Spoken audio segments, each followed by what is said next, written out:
José, j'aime le bruit de tes feuilles qui tournent. Alors, comment tu dis? Obligé? T'es pas quitte.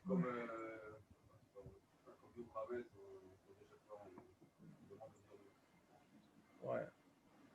Ouais. Non, mais tu as remarqué que on n'est pas en train de dire les. Il y a des choses qu'il faut dire en Lashon HaKodesh. Le chidouche qu'on a ici dans cette Mishnah. Non, une seconde. J'allais te dire un truc, mais c'est pas complètement vrai.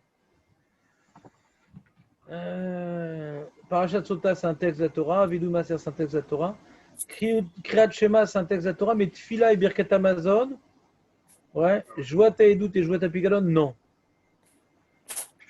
Donc je comprends ce que tu dis. C'est-à-dire, si c'était qu'une liste de choses, des psukim qui sont écrits, alors on aurait dit le chidouche. Ouais, c'est qu'on n'est pas obligé de dire comme c'est écrit dans la Torah. Ouais. Donc on aurait dit ça sur Sota, qui est un texte écrit dans la Torah, qu'on doit répéter. On dit de Vidou Maser, qui est un texte dans la Torah qu'on doit répéter, comme on voit dans Parashat Kitavo. Kriyat Shema, qui est un texte écrit dans la Torah qu'on doit répéter. Et même que la Torah nous le cite mot à mot, on n'est pas obligé de reprendre les mots de la Torah. On peut le dire dans notre langue, dans une traduction qui peut forcément être moins précise que le texte original. Malgré tout, c'est bon. Maintenant, on voit de la Mishnah qu'on vient de nous citer également. Des mitzvot qui ne sont pas des textes, qui sont eux-mêmes, qui figurent dans la Torah.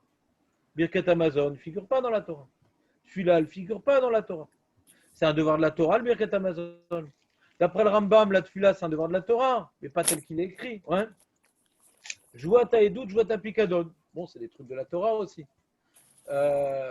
Que Joua ta Edut, on a dit, c'est quelqu'un qui a une connaissance, qui connaît, qui était témoin et qui ne veut pas témoigner, on le fait jurer de venir témoigner. Et s'il ne connaît pas la Edut, alors il doit apporter un korban on a prouvé qu'il connaissait cette Edut pour expier sa faute de jurer de ne pas avoir été témoin sur tel événement. D'accord? Et ce n'est pas un texte qui est écrit dans la Torah. Mashbeini, ouais. Otra, lavo, velaït. C'est quelque chose que les Chachamim, ils ont dit qu'il faut dire, quoi. Donc on voit que ce n'est pas tellement homogène. La première liste, qui vient donc en première partie nous rapporter des textes eux-mêmes écrits en Torah, la deuxième partie des textes que les Chachamim ont agencé pour accomplir le devoir. D'accord? Qui est d'origine d'Oraïta. Si on dit que celui-là, elle est d'Oraïta comme le Rambam. Ouais? C'est un cadre institué par les sages pour accomplir un devoir toranique. D'accord? Donc, Dan, il dit, mais est-ce qu'il y a des mitzvot? Il y a des mitzvot, peut-être. Ouais. Il faut dire que dans une langue que tu comprends, il a donné l'exemple de Burmas, de Bur Hametz, peut-être aussi la Gada de Pessah. Ouais. Et ce n'est pas écrit dans la Mishnah. La Mishnah, c'est écrit ce que tu as le droit de dire en ivrite, ce que tu as le droit de dire en français. La Mishnah nous dit ce que tu as le droit de dire en français. Il dit il manque un groupe, ce que tu as le devoir de dire en français. C'est-à-dire de comprendre.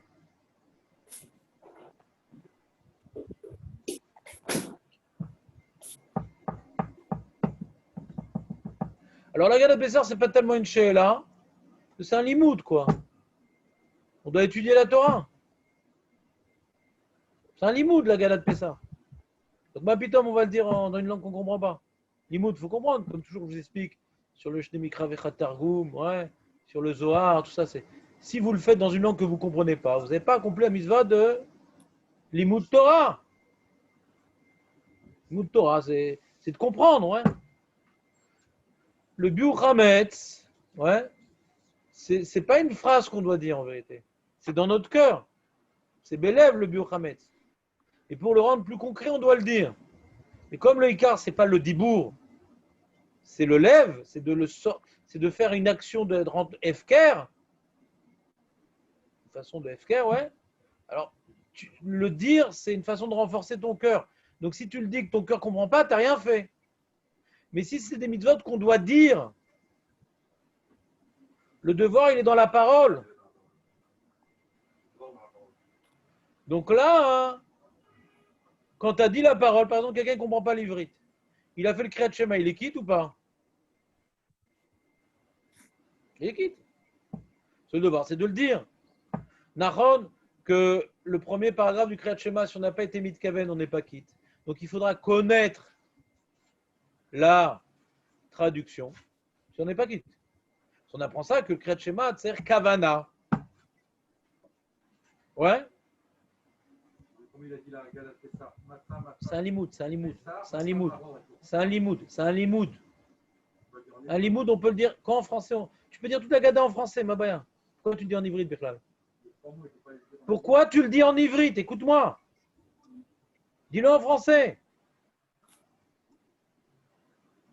Dis-le en hybride si tu veux. C'est un limoud. Le mec, il prend sa Gemara Scroll en français. Il lit que le côté français. Il n'est pas quitte du limoud. Ouais. Quelqu'un veut dire la paracha avec Rashi. Il lit que en français et Rashi en français. Il n'est pas quitte du limoud. S'il est tout en ivrite, avec le sans comprendre un mot, il n'est pas quitte du limoud. Pas quitte du limoud. Il n'a pas étudié. Il n'a pas étudié. Voilà. Mais ici, c'est des choses qu'il faut dire. Maintenant, je comprends ce qu'il dit Dan. J'aimerais approfondir ce sujet, mais je ne l'ai pas travaillé, donc je ne peux pas le faire en direct. Si on prend chaque cas, ouais. Si la Sota ne comprend rien, ouais. Il l'a dit, le Kohen, mais qu'est-ce qu'on a gagné? C'est une bonne question, quoi.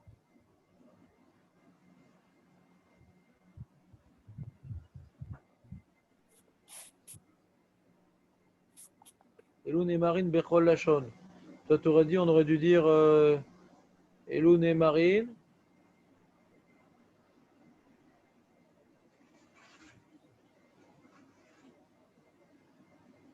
Rak Belachon chez Mevin. Rak Belachon chez Mevin. Je sais pas. D'accord, je sais pas. Il faut comprendre. Il faut comprendre ce qu'on dit dans la Amazon. Bien sûr. C'est pas une question. Alors, on ne comprend pas tout, alors on le lit en français. Mon chat, il faut lire en français, la Amazon, si on ne comprend pas tout. On prend des mots, on ne comprend pas tout. Au niveau de tout comprendre, c'est pas ça. C'est pas des cours. Ouais, Dan, tu m'as amené devant un sujet de Youn que j'ai pas travaillé. Ouais. J'ai préparé la Gemara et j'ai zappé cette Nekuda importante, c'est dommage. Honte sur moi. Faut que je reprenne ce point-là. J'ai vu même dans les Mefarchim, mais ils ne rapportent pas ce truc-là. J'ai vu dans le Métifta, ils ne rapportent pas ce développement. Mais je pense que c'est un développement important et assez général. Dans Hachem, j'essaierai de me pencher dessus, d'y apporter des réponses bien aidées.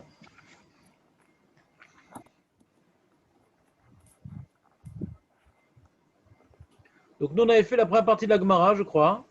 Ouais. Qui concernait la Sota. D'accord ou pas? On arrivait à Vidouille Maaser, je pense. On avait fait déjà. Vidouille Maaser dans la Gemara, on ne l'a pas fait. Bon, alors on l'a fait. Qu'est-ce qu'on a fait dans la... Qu'est-ce qu'on a dit alors? Vas-y, puisqu'on l'a fait. Amira.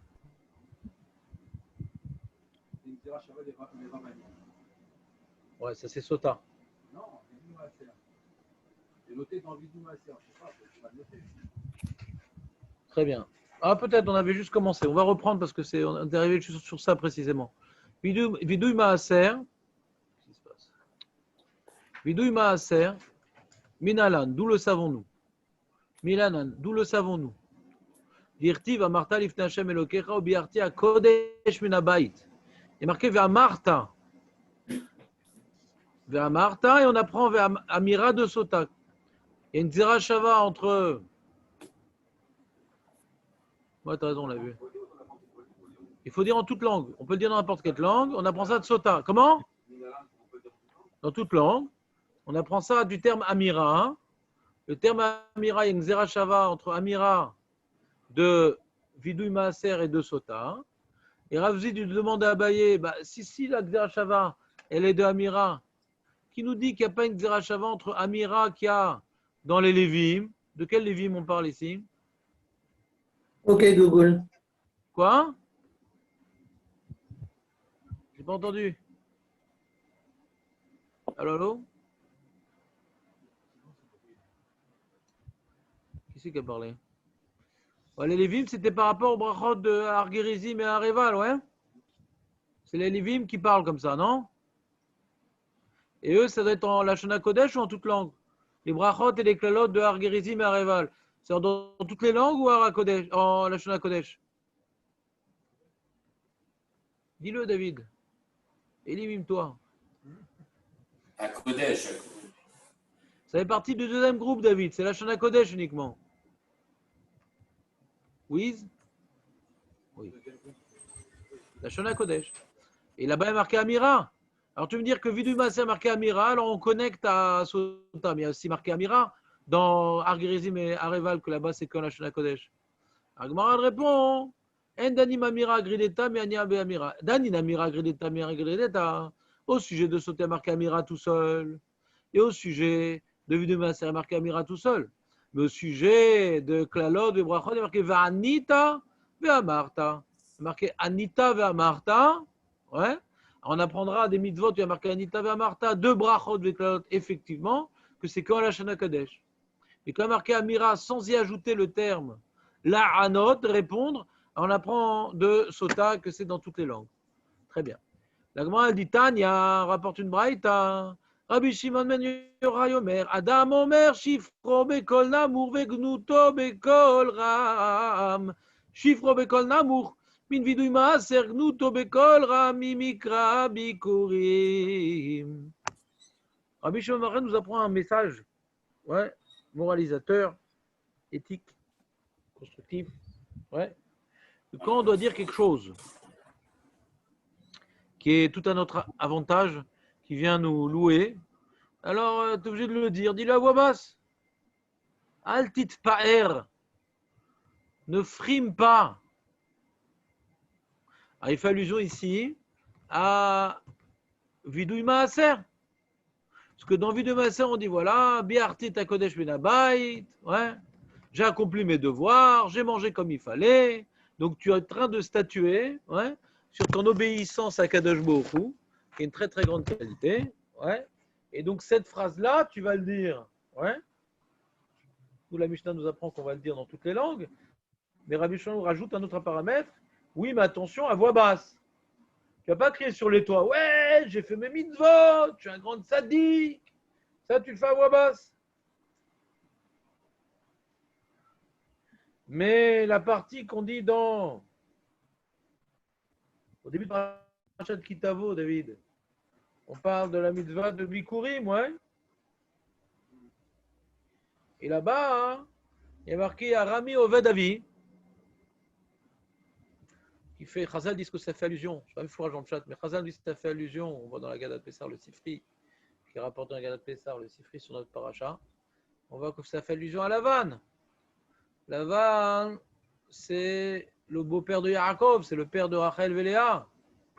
Donc c'est un gnaï, c'est-à-dire, tu as vu les origines peu glorieuses, ouais, que l'âme Israël a eues.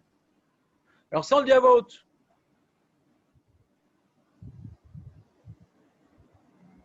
T'as compris?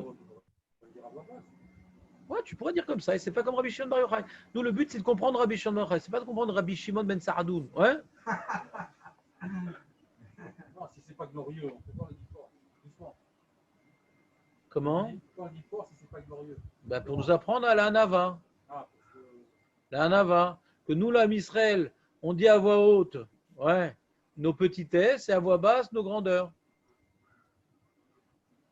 C'est de l'éthique juive. D'accord? Pas comme les hommes politiques qui disent oui, on a les meilleurs résultats du corona, et on va Hachem, on a un truc, nanana. En fin de compte, c'est avéré que c'est exactement l'inverse. Mais ils criaient sur tous les toits, on est les meilleurs, on est les meilleurs, les meilleurs. Et maintenant qu'on voit qu'on a des chiffres très mauvais, on n'entend pas tellement de discours à voix haute sur ça. Vous mettez masque rose peut-être. Vous avez de l'espoir au peuple. T'as compris ou pas? Alors le juif, ouais, t'as la même notion, par exemple, tu vois, Les Romains, ils disent qu'ils descendent des dieux, avec Romulus, Rémus, je sais pas quoi.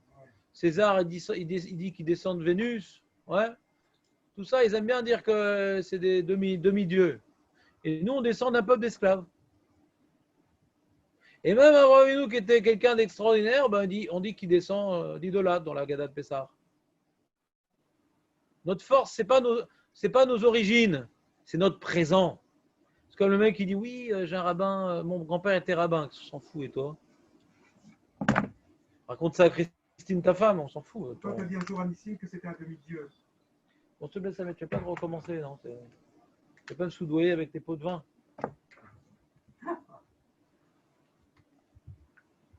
Je reste objectif.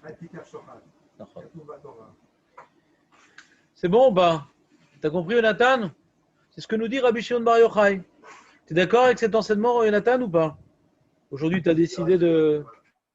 Alors, tu vas faire Rashi. On va faire Rashi. On va faire Rashi. Tu dis que c'est mieux que Moshe, d'accord? Bah, bien sûr, le jour où ce serait mieux que Rashi n'a pas commencé. J'ai fait Rashi, moi? On va voir. Elle a marqué Rashi.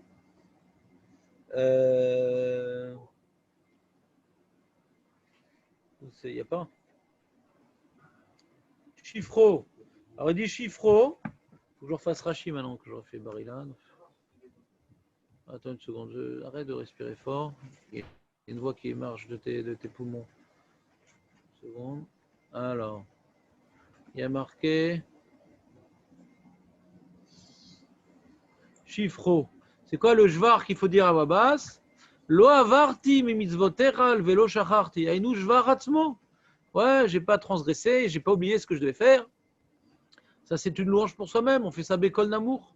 Mideloktiv ania.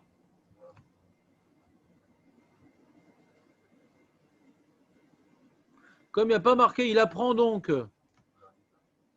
Ouais. Il n'y a pas marqué dans le vidouille maaser, Amarta va Anita.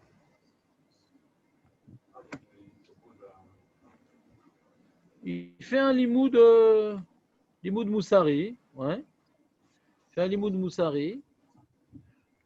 Que là, il y a marqué Anita. Donc, c'est-à-dire que d'après ça, ça nous apprend deux choses. Ça nous apprend, il y a une Xerashava. Ouais. Il y a une Xerashava. Il y a une Xerashava pour connecter Brachot Veklalot à Bikurim. Que les deux se font en Lashon HaKodesh. Mais il y a une Mashmaout aussi. Mazé vers Anita. C'est-à-dire que tu vas dire et répondre. C'est-à-dire dire de manière qu'on puisse t'entendre, ouais, et qu'on puisse y répondre. Il y a une dracha et il y a une mashmaout. Il y a comment dirais-je, une lecture de base. C'est pas ici, on apprend ici une halacha, une xeratakatu. Il y a une mashmaout, amarta va anita, c'est une amira plus audible qu'une autre. Mais quand il n'y a pas marqué Amarta va Anita au sujet de Vidouï Maaser, donc il n'y a pas cette mashmaout, ouais, de dire à voix haute. Alors les Mefarshim me disaient d'où je sais qu'il faut faire à voix basse, peut-être qu'il ne faut pas faire à voix haute. Ça c'est une question par contre. Du fait qu'il n'y ait pas marqué va Anita, on voit qu'on ne fait pas à voix haute, le jvar qu'on fait soi-même. Mais qui dit qu'on fait à voix basse, mais con amour, ça t'a pas de preuve. Tu comprends Dan ou pas?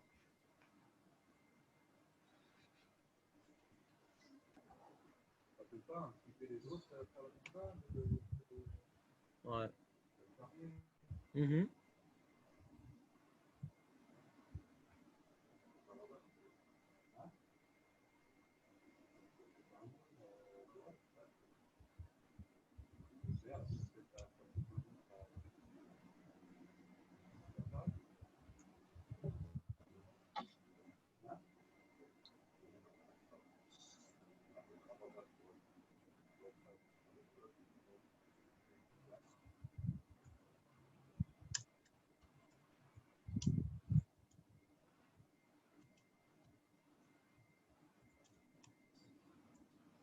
Il y en a qui n'expliquent pas comme Rashi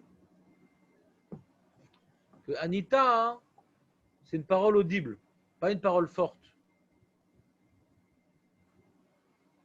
Comme j'ai dit, c'est une parole qui peut être entendue de telle sorte qu'on peut y répondre. Mais là, Davka, à tue-tête. Donc, du coup, quand il n'y a pas marqué Anita, ce n'est pas une parole qui est forcément audible. Donc, comme au sujet du vidouille, Maaseh n'est pas marqué vers Anita, c'est une parole qui n'est pas forcément audible. Donc on apprend de ça que c'est à voix basse. T'entends ou pas? Si tu dis que Anita, c'est à voix fort, tu n'as pas de preuve que quand c'est pas marqué Anita, c'est à voix basse, c'est que c'est pas fort. Donc il faut dire Anita, c'est que c'est audible.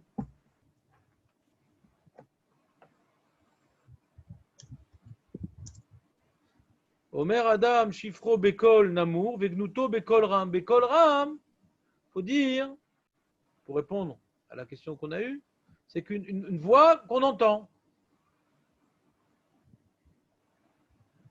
Ve'amar Rabbi Yochanan, Mishum Rabbi Shimon ben Yochai, Mipne ma tiknu, Tfila, Belachash. Vous savez que la mida, on l'a fait à voix basse, Nahon? Moi, si je venais vous poser la question, et pourquoi on fait la mida à voix basse? Donc, Jonathan, aujourd'hui, qui a un certain monopole, je lui laisse la parole. Hein? Pourquoi on fait la mida à voix basse, Jonathan? Anavar, Chazak ou Baruch. Notre réponse, c'est Ouais. pour inviter la Shrina. Chazak ou Baruch. David, Pas gêner les voisins. pas gêner les voisins. Chazak. Dan, non, mais qu'est-ce que tu aurais dit sans ça? S'écouter soi-même aussi. Tu aurais dit qu'on l'apprend de Hana? Et qu'est-ce qu'elle veut nous apprendre, Hana aussi? Pourquoi on n'entend pas les choses? Comment tu dis? Si elle quoi? Ah ouais. Alors qu'est-ce que tu as répondu? C'est vrai? Non. De quoi? De quoi? Qu'est-ce qu'elle dit, la Gemara? Voilà. Kenavi Sheker. Non, mais qu'est-ce que ça veut dire quoi là-bas?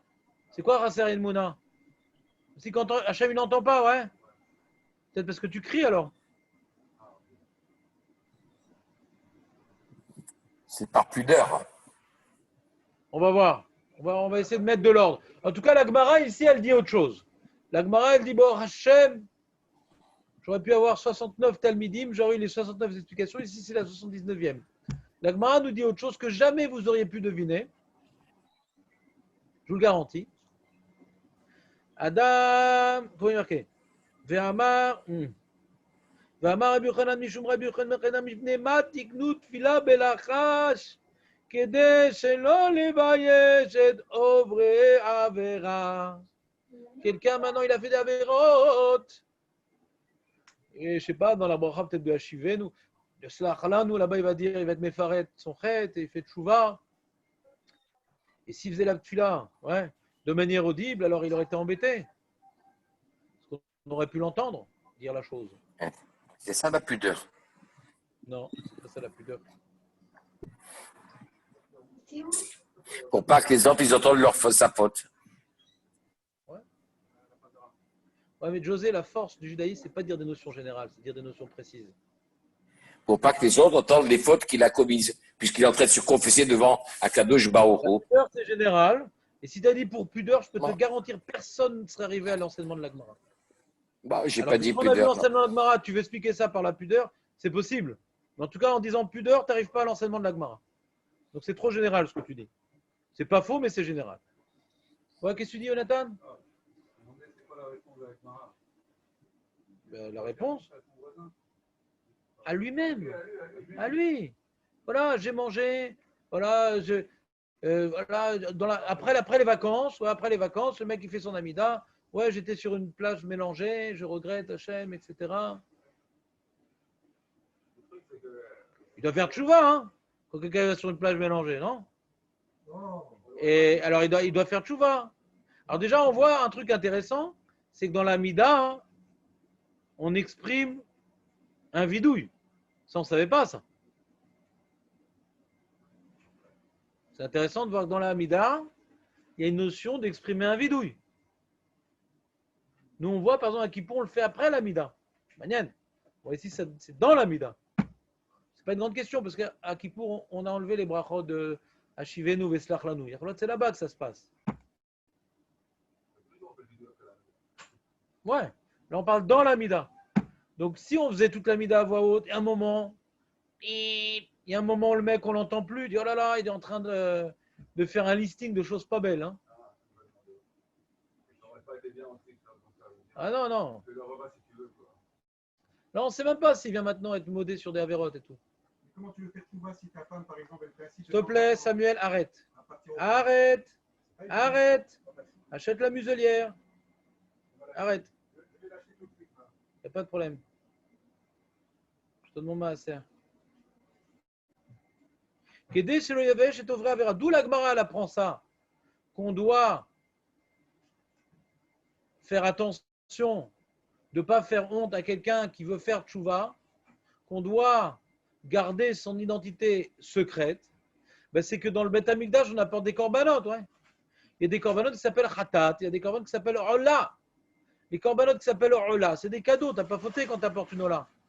Tu as un besoin d'exprimer ta reconnaissance à Kadosh Baruch Hu sans que forcément il y ait une notion de Avera et de tchouva. Khatat, ce n'est qu'une notion de tchouva. Khatat, tu as fauté, ouais. Quelque chose qui était karet, une faute assez grave, ouais. Et bon, bah, Shogeg, bien sûr, sinon il n'y a pas de korban. Et quand tu apportes ton korban khatat, bah, tu es très embêté parce que, quoi, toi, très embêté. Tu as l'archouma, quoi. Alors la Torah, qu'est-ce qu'elle a fait pour pas que tu aies l'archouma? Share lo chilek ekatuv makom ben khatat leola.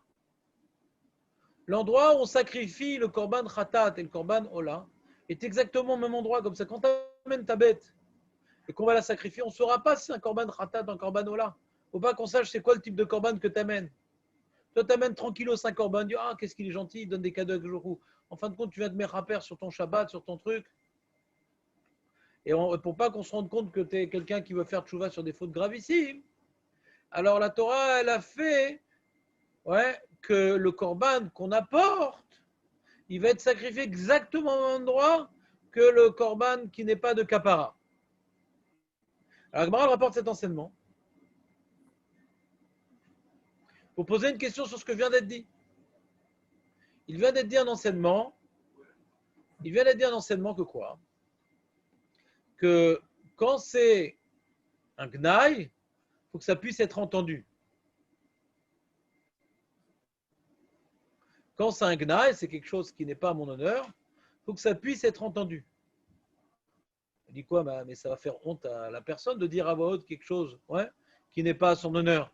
On voit que la Torah, elle aurait pu imposer des halachot très différentes entre le khatat et la hola. Le khatat qu'un korban de kapara et la hola qu'un korban de cadeau, parce que c'est deux notions différentes. Non, elle a fait en sorte, à ce niveau-là, les mêmes halachot au niveau de ce qui est visible, pour ne pas me faire honte.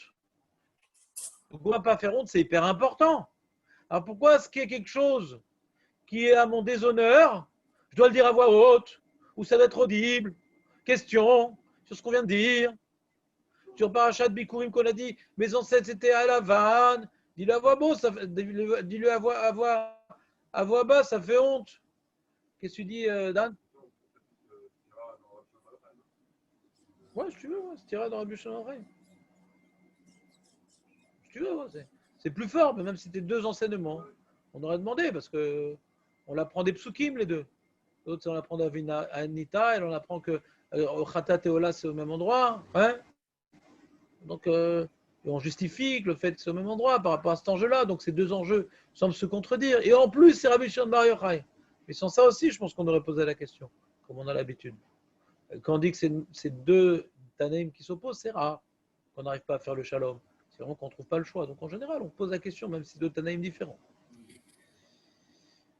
Alors, la Gemara dit non. Le premier enseignement a été rapporté de manière peu rigoureuse. Ce n'était pas marqué Gnuto. Il faut dire le Gnuto de manière audible. Non, pas Gnut. Et là, Tsa'aro.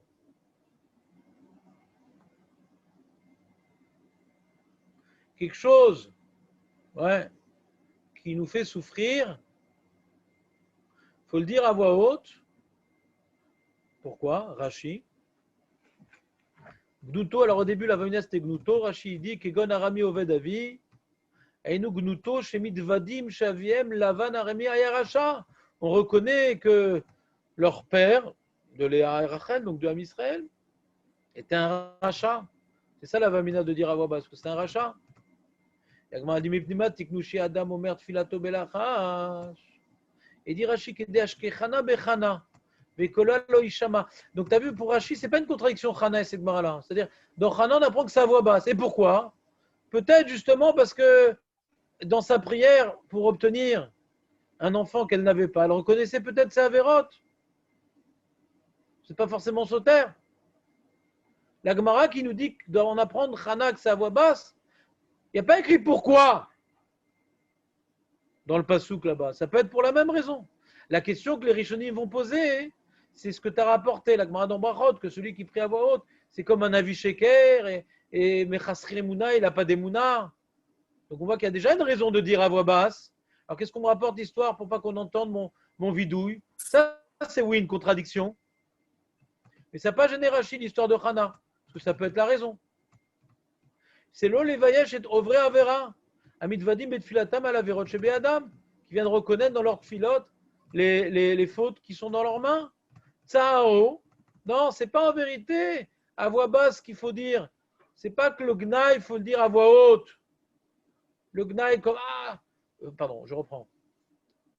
On a dit qu'il faut dire à voix basse mon shvar, j'ai pas fauté, je suis extraordinaire, et à voix haute mon gnaï. T'as vu quand même, on descendrait Shaïm et tout. Non, c'est rien à voir. C'est pas le gnaï, c'est pas parce que c'est un gnaï, il faut le dire à voix haute. Parce que c'est un tsar. Tsarot shavro alav. Daïnou tsarot shavro al Israël, tsarat lavan aramid, tsarat mitzraïm. Nos événements douloureux, nos souffrances, il faut le dire à voix haute.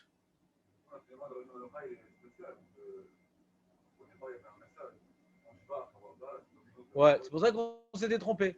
Au début, on s'était trompé dans l'enseignement de Rabbi Shimon Yochai, parce qu'on pensait que c'était diamétralement opposé. Que c'est quelque chose qui était orgueilleux, c'était à voix basse, c'est quelque chose qui me ramenait à ma condition humaine de fauteur à voix haute. On pensait que c'était diamétralement opposé.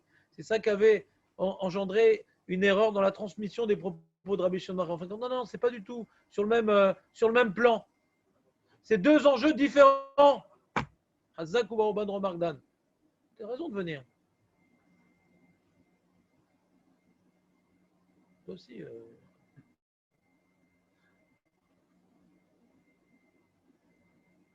J'ai besoin de. D'accord? Donc ces deux enseignements, résumons l'enseignement Rabbi Shimon, c'est deux choses différentes. Quelque chose qui te met en valeur, on lui coupe le sifflet, vas-y dis-le à voix basse. Et quelque chose, qui fait de la peine, quelque chose de douloureux, tu le dis à voix haute. Pourquoi il faut dire quelque chose de douloureux à voix haute? Pourquoi?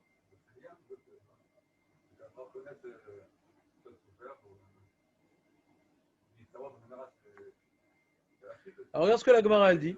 Elle nous apprend d'où savons-nous qu'on doit dire les choses. Ce n'est pas uniquement une correction qu'on a fait dans l'enseignement Rabbi Shimon. On va rapporter une braïta qui confirme que les choses douloureuses, on les dit à voix haute. D'accord? On confirme cette proposition de lecture de Rabbi Shimon par un autre enseignement. Et là, Emat, ça a roqué des Tanya, comme il est enseigné dans la braïta. Vetam et tamé. Vetam et tamé. Ikra a marqué, parce que toujours je me trompe dans les psukim là.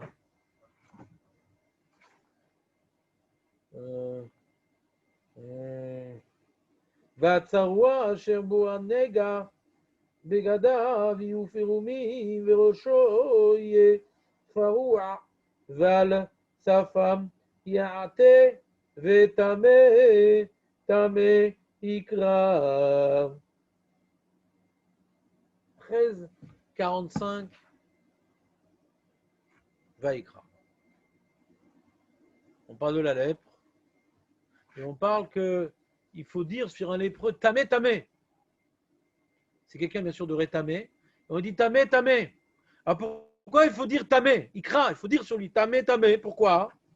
Nous dit la Gemara, Tsaïr l'odiat tsa'aro les rabim, verabim evakshim alaou rachamim. Vekolmi, sheira, bodavar, c'est le dial rabbim, verabbim, evakshim, alav, rahamim. Et quand on apprend qu'il est tombé malade, et quand on apprend qu'il a fait faillite, et quand on apprend qu'il est tombé en prison, il faut faire connaître sa douleur pour que les gens prient pour lui. Alors le lépreux aussi, on vient divulguer sa maladie spirituelle pour qu'associé à cette tchouva, puisse Hachem recevoir de manière miséricordieuse, renforcée par la prière du peuple juif à son égard. C'est quoi ces sourcils, Dan? Une question peut-être?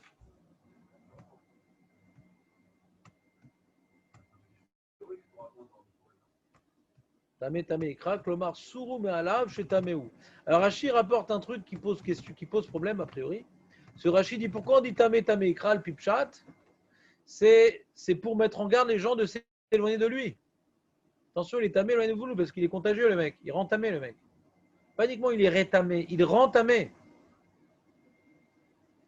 Donc il dit sourou, me alav, éloignez-vous de lui. Comme on a vu, tu as vu dans la Migalatecha, tu as vu la Migalatecha et tout? On était tamés par la souillure du sang des jeunes gens égorgés à Jérusalem. Et les goïms disaient éloignez-vous. C'est un remède aux lépreux. Tu n'as pas lu Megillat Ekra cette nuit, cette année? Quoi? Donc là, il ne comprend rien, le pauvre. Lumière générale.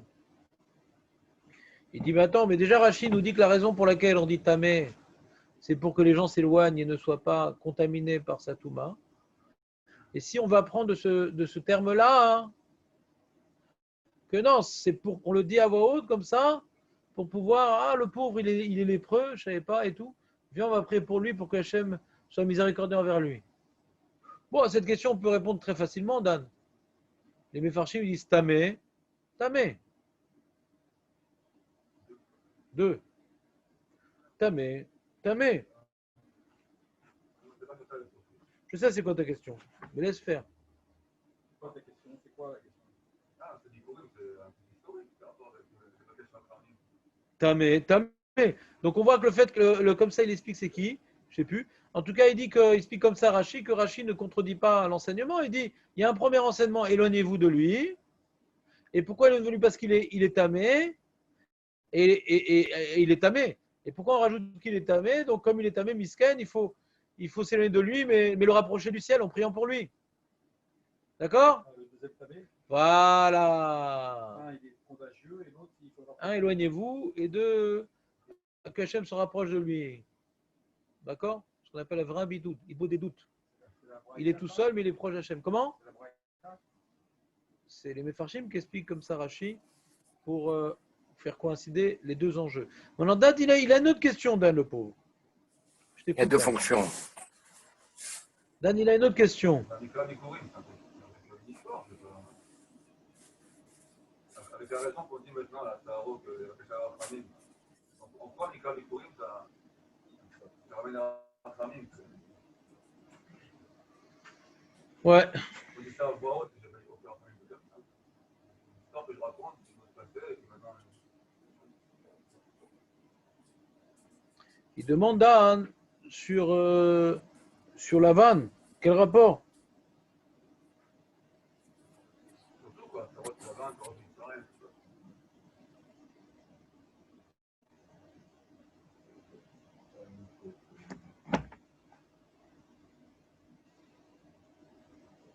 Alors, il demande, c'est qui demande ça? Minchat Sota. Tu veux écouter la réponse, Dan, ou ça ne t'intéresse pas tellement? D'accord. Allez, demande, je vais te la dire dans les mots. En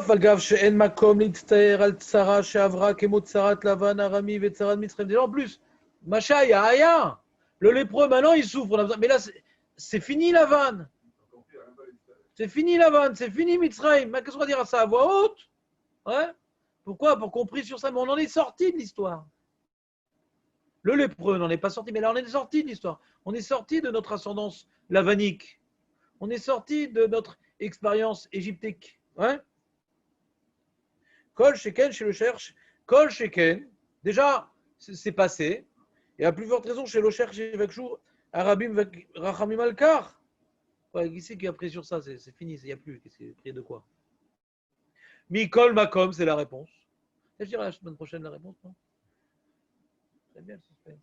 Mikol Makom, Yesh lo litpalel lifnei Hashem bekol ram. Il faut parler de Lavan et de Mitzrayim bekol ram. Kedei shevakshu rachamim. Shelo yavou tsarot shekaele. On vient maintenant divulguer à voix haute ce qu'on a dû subir. On a dû subir d'avoir des ascendances de Réchaïm. On a dû subir d'être en Égypte. C'est quelque chose qui nous fait souffrir. De ne pas avoir une souche parfaite, d'avoir eu dans notre peuple un mélange avec des Réchaïm. Alors le fait de voir que c'est quelque chose de négatif et qu'on le dit à voix haute, donc on prend conscience du caractère négatif de la chose, d'avoir des ascendances de Réchaïm, d'avoir été plongé dans l'exil égyptien.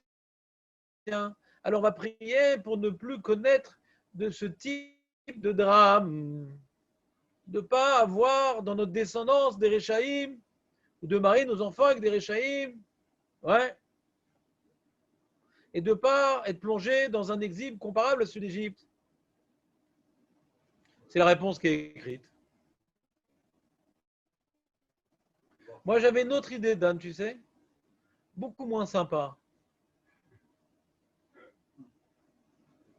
Ça, c'est sympa, mais bon, on a l'impression que pour un chauve, c'est un peu tiré par les cheveux, après coup. Ouais. Moi, j'ai un truc beaucoup plus pachoute. Non. Une fois qu'on a enseigné que quelque chose de tsar, pour qu'on prie pour toi quand tu as du tsar, dès que tu parles du tsar, tu fais à voix haute, même quand c'est pas chayar. On t'impose une discipline. Le tsar, on le dit à voix haute. Comme ça, que tu penses à ce qu'on prie pour toi ou pas, tu vas tout le temps dire le tsar à voix haute, et il y a des cas où on va prier pour toi. On a institué de dire toute chose de tsar à voix haute. Point. Pour que dans certains cas, ça puisse amener qu'on prie pour toi. C'est bien, non? Ouais, c'est tout. Le tsar, tu dois dire à voix haute. Je vais donner un exemple. Il y a des gens, je ne sais pas si c'est bien ou c'est mal. Il y a des gens, les malheureux, ils sont atteints par la maladie du siècle, qui était avant le corona, le cancer, et qui est une maladie quand même plus sérieuse. Je ne vais pas dire que le corona ne tue pas, mais ce n'est pas pareil. Ni le traitement de la maladie elle-même, ni les conséquences de la maladie elle-même. Et des gens, pour pouvoir bénéficier d'un aise, alors ils ne faisaient pas savoir qu'ils étaient malades. D'après cette marre, ça semble problématique. Ouais. C'est quoi leur mécor, hein? Pourquoi il ne voulait pas que ça se sache pour bénéficier d'un aise? Ouais. Je ne comprends pas. D'accord, très bien.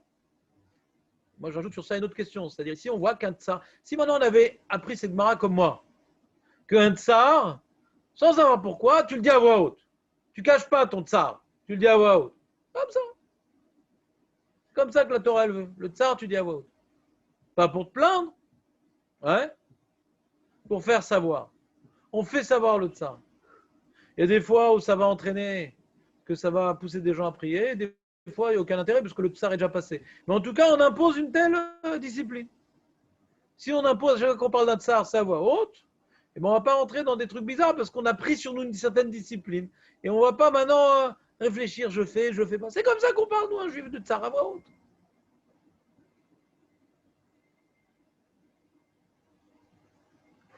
Deuxième explication possible que j'ai maintenant, ouais. Au début, on a voulu expliquer que la raison pour laquelle on disait, c'était pour dire un gnaï. Ouais.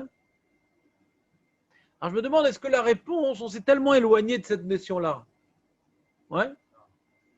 C'est-à-dire que quand maintenant on dit à voix haute notre tsar, quand quelqu'un il a un tsar, quand quelqu'un il a une épreuve, une souffrance, c'est bien entendu quelque chose de mérité, quoi. Hachem n'envoie jamais une épreuve à quelqu'un qui n'a pas mérité préalablement. Ouais.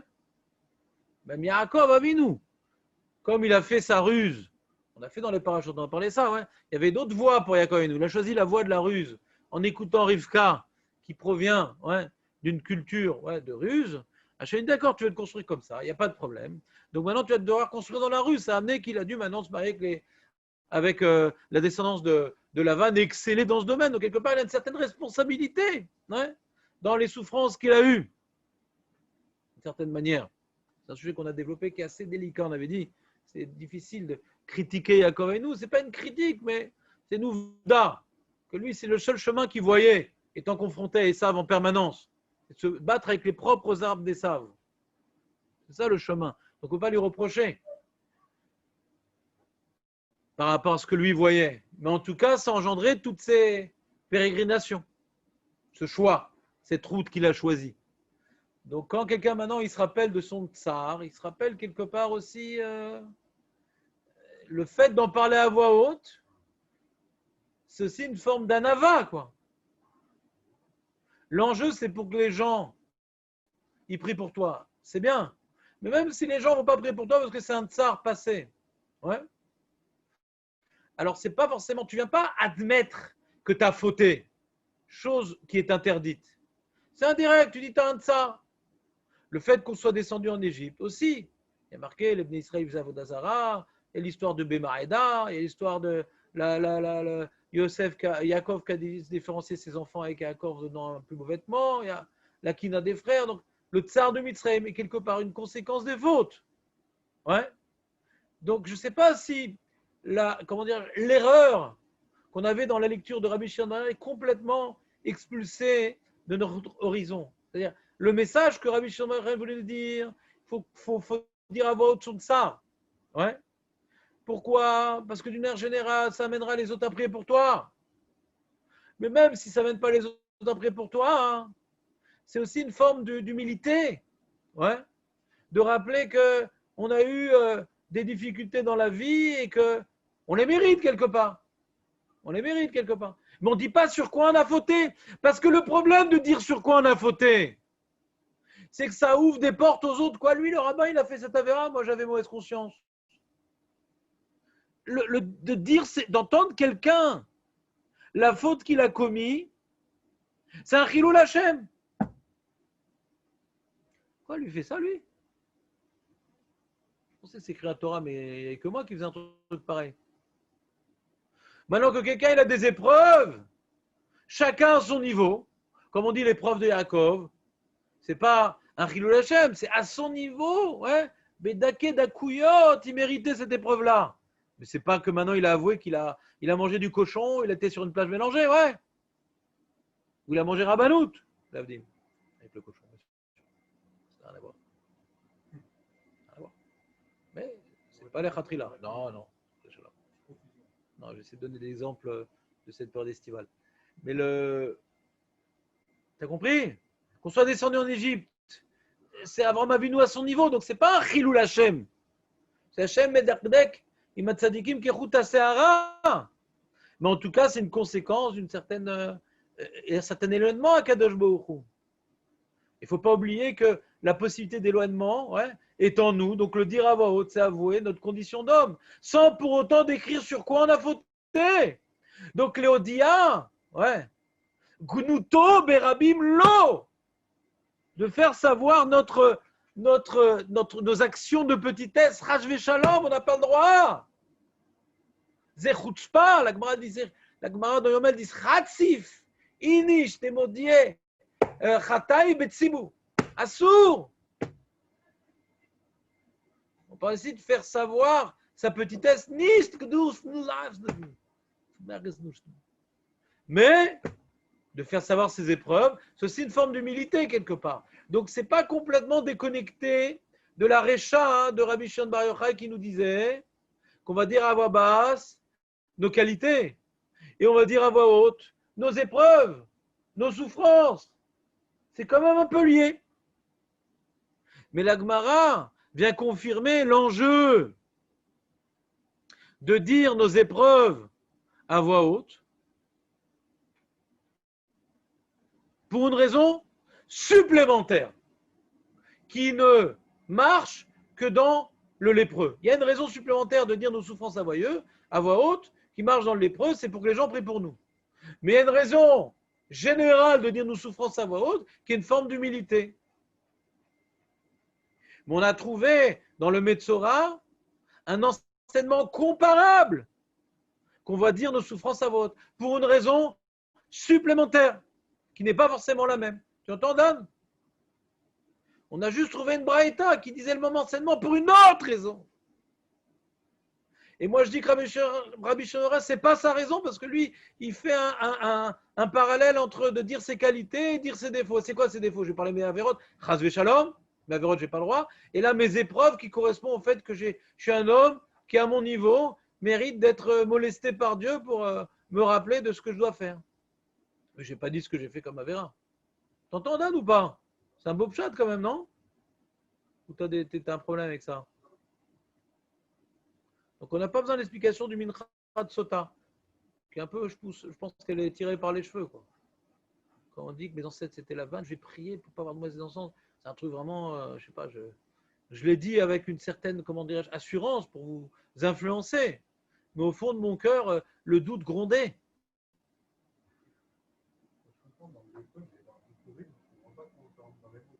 C'est quoi ta question précise?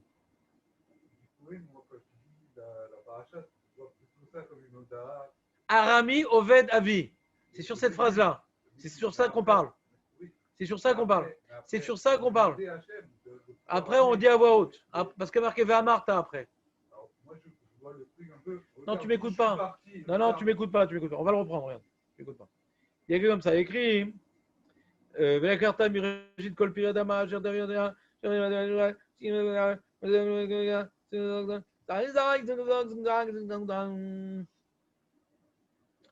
Voilà. Ve'anita ve'amarta alifte, donc c'est à voix haute.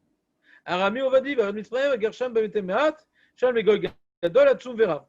Ouais. Ve'erotanu, donc c'est le tsar d'Égypte, etc. D'accord.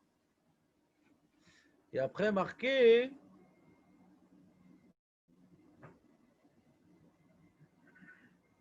Un sous c'est écrit. C'est le יוצאינו השם מצרים ואלו למקום הזה, זה, ואתה הנה הבאתי את הראשית בני אדמה.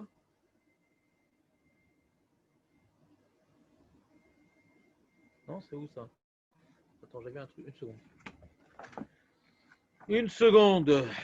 Ça marche pas, j'avais vu un truc. J'arrive pas à retrouver dans les mots, une seconde.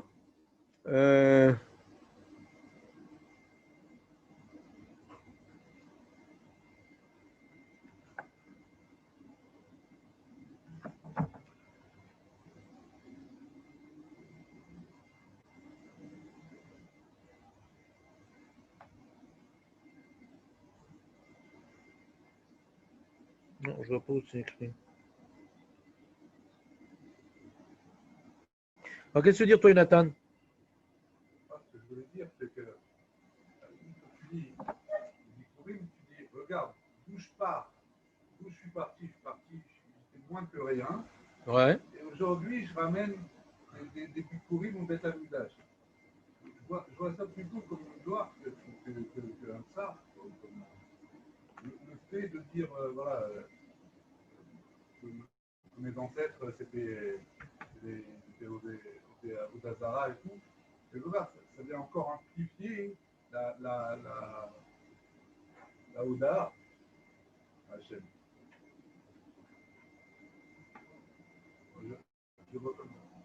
C'est quoi ta question? T'as une question ou tu veux dire un pirouche? Non, ce que je dis, c'est que je vois pas comment ça rentre dans les Hein? choses, quoi. Je vois même pas le tsar. Je vois pas le tsar. Je vois pas le tsar. On était là-bas, maintenant on est au prochain, on arrive en Israël, c'est magnifique. C'est un message joyeux, quoi. Du coup, je comprends pas comment ça rentre dans les bouches. Je sais pas, tu peux te parler avec un Nitzol Shoah. Il était à Auschwitz, il arrive en Israël, je sais pas, je comprends pas ce que tu dis. Il n'y a pas de tsar, je n'ai pas compris. C'est parce que la fin est heureuse qu'on n'a pas souffert. Il y a des gens qui sont morts et qui ne sont pas venus en Israël. Hein. Il y a 4/5 qui sont morts dans Makat Bechorot. Il y a 3 générations qui n'ont pas bénéficié de cette sortie. C'est un tsar pour l'âme Israël. Hein. C'est un tsar la période de truc. Que maintenant Hachem ait fait ça pour nous construire, que finalement il nous a délivré très bien, mais il y a un tsar ici. Et si maintenant on n'avait pas fauté, on n'aurait pas eu besoin de passer par ces épreuves-là. Ouais. Ça prouve bien qu'on avait une certaine opacité qui nécessitait d'une purification. D'accord ou pas? Que finalement ça soit bien passé, je veux bien.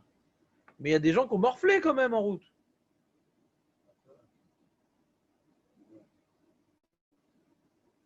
Pas uniquement, on a expliqué les Ezra que comme c'était des esclaves, donc ils n'étaient pas adaptés à la guerre, adaptés à l'autonomie, adaptés à la liberté, adaptés à la Vodat Hashem. Alors c'est pour ça que la génération qui ont sorti, ils ont fauté, et que sauf ça doit être une nouvelle génération qui a pu rentrer en Israël. Donc les souffrances qu'il y a eu dans le désert, ouais, c'est entraîné par le fait qu'on était sorti d'Égypte, qu'on n'était pas complètement sorti d'Égypte. Ouais. Et ça a entraîné la faute des Meraglim. Et la faute des Meraglim, c'est Tchabéav. Et on mange encore les fruits de Tchabéav des Meraglim. Et tout ça parce qu'on était passé par l'Égypte et qu'on n'est pas complètement déconnecté avec l'Égypte. Donc on mange les fruits de tout ça. On n'est pas encore sorti complètement de l'Égypte avec Tchabéav des Meraglim. Donc c'est vrai qu'il y a un événement joyeux au milieu qui s'appelle la sortie d'Égypte. Un événement encore plus joyeux qu'Hachem nous a donné à l'État d'Israël. Mais il y a beaucoup de souffrance au milieu. Ce qu'on appelle en juif des épreuves. D'accord? Alors ces épreuves-là, elles ne sont pas gratuites. C'est comme la Gemara, elle dit, pourquoi maintenant Hachem il a fait descendre Yaakov et ses enfants en Égypte? Parce qu'il a témoigné une préférence envers Yosef, son fils. D'accord? Ah, dans Tosfot, il demande là-bas dans Shabbat d'Afioud, il demande pourquoi? Mais de toute façon, c'était déjà prévu avec Abraham, Bemaïda. Donc, qu'est-ce que ça change l'histoire de la tunique? Bigarré. Il répond Tosfot, oui, mais on aurait pu descendre 100 ans plus tard. C'est en tout 400 ans qu'aurait pu s'étaler sur une période d'être étranger sur sa terre, etc. Et on aurait pu avoir 10 ans d'esclavage et 5 ans de inouï. Le fait qu'on ait prouvé qu'il y a une sina entre les frères engendrée par le comportement de Yaakov, ça a dû nous projeter plus tôt dans l'épreuve que prévu et souffrir plus que prévu.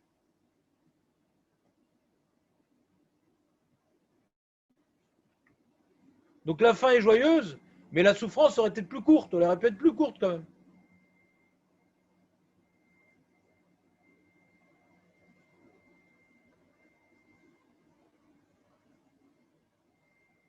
Ouais. Alors on a posé comme question. On a posé comme question. Non, on verra ça après. C'est bon, Dan, le plan il est clair, tout ça? Hein? Bon. Tu m'enverras le document après, s'il te plaît. C'est un brouillon, c'est pas grave. Moi aussi, je suis brouillon. On continue. Donc la Gemara, elle demande, elle reprend l'enseignement maintenant. Donc on a réglé l'enseignement de base. L'enseignement de base, c'était, on a fait une dracha de la mashmaout, des mots vanita, vamarta, qu'on dit dans Vidou Maser. Pourquoi on doit dire à voix haute? Pas uniquement pour la Xera Shava d'apprendre qu'on peut faire ça, que en Lashon Kodesh. Il y a aussi une mashmaout de dire une parole qui peut être entendue. Parce que bien sûr, quand une Xera Shava, c'est pour connecter des mots, mais il y a aussi la traduction du verset. Ouais. Il n'y a pas que la connexion. Ça a été écrit, comme tu dis, Xera Shava Amar, alors qu'on n'est plus expliqué qu'il doit dire. Amar, il est utilisé pour la Xera Shava, mais il y en a la de dire quand même. Donc là aussi, Anita ve Amarta, on en fait une Xera Shava, une connexion entre les brachot et les klalot à Argirizim avec les bikurim. Mais on apprend aussi de Anita qu'il faut le dire à voix haute. Il faut le dire de telle manière qu'il puisse entendre l'autre. Et pourquoi il faut le dire de telle sorte qu'il puisse entendre? Parce que quand on parle des épreuves, on dit à voix haute. Et c'est une certaine forme d'humilité. C'est pas pour faire connaître sa avérote, Razvé Shalom. C'est ça, on n'a pas le droit de faire connaître nos avérotes. La preuve, c'est que dans la Mida, on instille toute la Mida, soit à voix basse, pour que la partie qu'on dit nos avérotes, on ne se rend pas compte qu'on parle d'avérote Birklal, parce qu'on le fait à voix basse.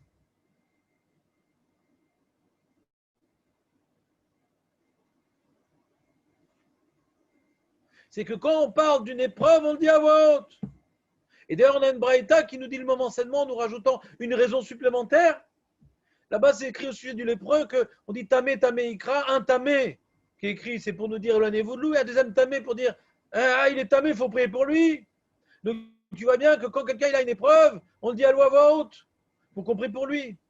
Mais de manière générale, on a dit deux explications. Et dans l'histoire l'histoire de Bikurim, de dire que nos ancêtres c'était la vanne et qu'on a passé l'Égypte, qu'est-ce qu'on s'en fout que c'était à voix haute? C'est pas pour prier là-bas. Naron, c'est pas pour prier là-bas. C'est pas pour la même raison que le lépreux.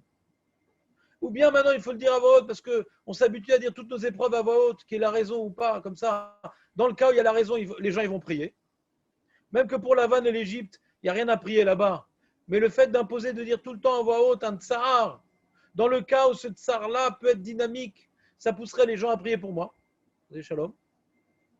Ou autre explication qu'en vérité, Rabbi Shimon Rai, pourquoi il a dit qu'il faut dire à voix haute le tsar, pas pour la raison du lépreux, pas parce que c'est une takana klalit, c'est parce que de reconnaître qu'on a des épreuves nous rappelle qu'il faut se tenir à carreau quelques jours, parce que quand on ne se comporte pas bien, on a des épreuves. Mais on n'a pas dit qu'on a fait une avéra, ça on n'a pas le droit. Ça, c'est un Chilou Hashem de dire qu'on a fait une avéra. Mais qu'on a une épreuve, c'est chacun selon son niveau. Il faut dire avoir qu'on a des épreuves pour reconnaître notre condition d'homme. Et que nos actes engendrent des épreuves. Mais il y a des cas que quand on va dire la souffrance qu'on a, ça va entraîner une fila. C'est ce qu'on a prouvé du lépreux. Et comme on a appris du lépreux que quand on a un tsar, on le dit à voix haute, on se permet de corriger les propos de Rabbi Shimon. Il voulait dire le même enseignement, mais pour une autre raison. Que lui aussi voulait dire que pourquoi on dit à voix haute les bikurim, parce qu'on parle d'épreuves, on parle de souffrance. Là-bas, ce n'est pas pour prier, pour les neutraliser, c'est pour mettre en avant qu'on a un peuple qui a eu beaucoup d'épreuves et que nous méritons nos épreuves. Donc ça, on n'a pas peur de dire à voix haute que nous méritons nos épreuves. Mais on a peur de dire à voix haute qu'on a bien accompli nos devoirs du Vidouï Maaser. C'est bon? Atkan.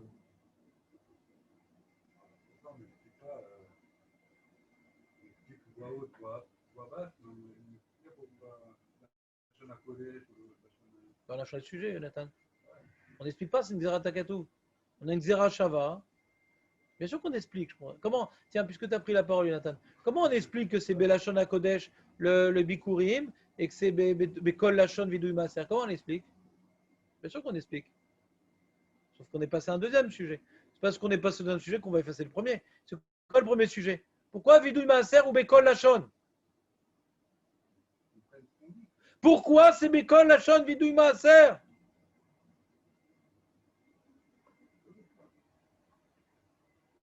Tu reliras la Gemara et tu verras que la Gemara donne une réponse à cela.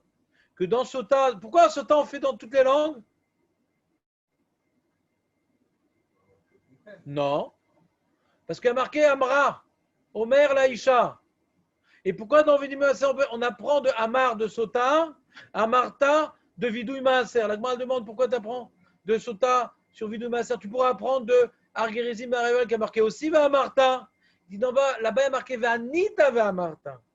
On veut apprendre Sota qui a marqué que Amarta, que Amar, et que dans Vidouï Maaser qui a marqué Amarta, plutôt que dans Vidouï, que dans Brachot et Claude d'Argerizim Areval qui a marqué Anita Va Amarta. Alors sur ça, on va apprendre par exemple sur Bikurim qui a marqué Anita Va Amarta. Donc on a répondu pourquoi ça c'est Belachon HaKodesh. Et ça c'est pour toutes les langues, parce qu'on a une Xera, Shava, Vidouï Maaser de Sota, et Bikurim de Brachot de Klalot de Areval Argerizim. Donc on a oui répondu. Mais sur ça, on a débloqué un autre sujet. On a répondu de façon technique, mais on n'a pas donné le terme. Pourquoi? Non? Pourquoi quoi? Pourquoi quoi? On m'a dit Le terme. D'accord. Et c'est pourquoi quoi? Pourquoi on doit le faire à voix haute? Pas à voix haute. Pourquoi dans toutes les langues? On doit le dire dans toutes les langues. On peut le dire dans toutes les langues. Pas, on n'a pas dit. Moi, j'ai compris qu'elle doit. C'est à cause de la question de Dan. Dan, il a posé une question. Et la Gemara ne dit pas comme ça. Toi, tu as voulu retenir ce qui te plaisait. Ah, c'est pour bien comprendre et tout. Mais c'est pas ce qu'elle dit la Gemara, a priori. Elle a une Xeratakatou. Il n'y a pas de tam. J'ai pas dit qu'il n'y a pas. La question reste ouverte. Mais c'est parce qu'on a une question, ouais, sur la Gemara. Est-ce que ça serait pas ça la raison qu'on va effacer les mots qui sont écrits dans la Gemara? Dans la Gemara, c'est Xera Shava. Ah, et comment ça coïncide avec l'idée qu'on devrait normalement comprendre ce qu'on dit? Mais cette question qu'on devrait comprendre ce qu'on dit, ça devrait être valable aussi dans Vidouï Bikurim, dans Bikurim. Pourquoi on ne devrait pas comprendre ce qu'on dit là-bas? Pourquoi on devrait plus comprendre dans Vidouï Maaser que dans Bikurim? Pourquoi? Ouais. Tu dis non, mais Vidouille Bikurim, c'est Ret Israël. Ret Israël, quoi, tu vas le dire en français, il faut parler en Lashon HaKodesh. Je dirais Ben Yehuda. D'accord, mais Vidou Maaser aussi, c'est mitzvot d'Eretz Israël. Tu es en Eretz Israël, tu as accompli tes mitzvot d'Eretz Israël. Pourquoi tu pourrais le dire en anglais, langue bannie de l'ONU, ennemi juré d'Israël? Moi, j'aurais mis au même plan Vidou Maaser et Bikurim. C'est deux mitzvot qui se suivent et qui après participent au même projet. De reconnaître qu'on dépend d'un jour où on est Eretz Israël. C'est pour ça qu'on a des devoirs et on doit affirmer les heures accomplies par nos prélèvements et par les Bikurim. C'est deux mitzvot qui sont très proches. On aurait dû dire là aussi on dit en Lashon HaKodesh et là aussi en Lashon HaKodesh, ou les deux on doit comprendre. Donc là on dit en français, on dit en français. Et malgré tout, la Torah nous fait une distinction par rapport à une Xéra Shava et on ne comprend pas le sens de cette Xéra Shava. On ne comprend pas le ta'am du chok. Après, c'est un chok de Xéra Shava. On essaie de comprendre le ta'am. Pour l'instant, on n'a pas eu accès à cela. Mais on ne perd pas confiance, Jonathan. C'était bien, Jonathan, ou pas? Ça manquait ou pas? Non, mais pas autant que tu m'as manqué. Hazak, bonne journée. Alors, on va arrêter l'enregistrement. Ben non, Jérémy n'est pas là. Ah oui, ça s'appelle pas la pause alors. Attention, que je vais juste arrêter l'enregistrement. Arrêter l'enregistrement, comme ça, pour que le monsieur